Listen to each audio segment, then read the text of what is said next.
Okay, my other question is, what is the difference between moderate value investing and cigar butt investing? Oh yes, that's a good question. The mentor of Warren Buffett was a guy named Benjamin Graham. And Benjamin Graham pretty much taught Warren Buffett how to invest. And he said the way to invest is to buy $1 for 50 cents, right?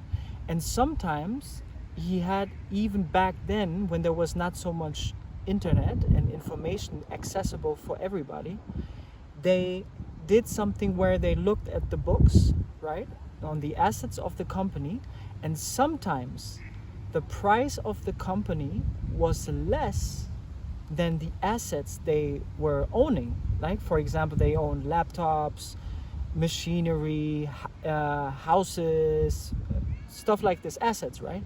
And sometimes the assets of the company is worth more than the value, than the price, the price.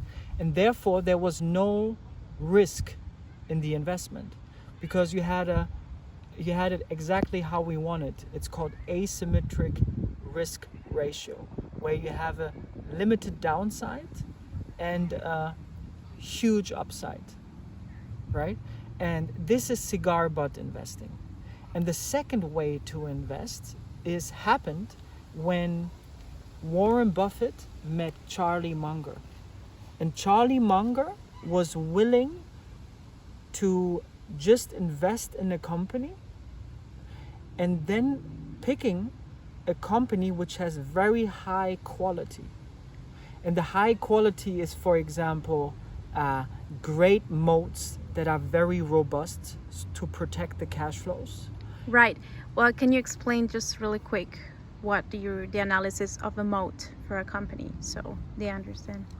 A moat is pretty much, you have to imagine like the business is making cash flow, and capitalism is brutal, so everybody wants to invade the cash flows, and the company needs like a castle, a big wall around it, so the people cannot enter and get the cash flows.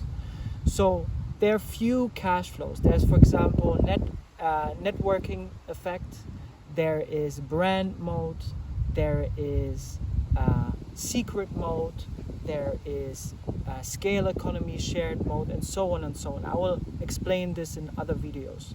But pretty much, if a company has a mode and it has management with integrity and a management that is capable, and you pay it for a reasonable price, well, then Charlie Munger was willing to pay a little bit more for high quality, because then he had the opportunity to buy the company cheap and just let it ride, meaning making profits and reinvesting the profits in the business and so on, and let the company build in a big way.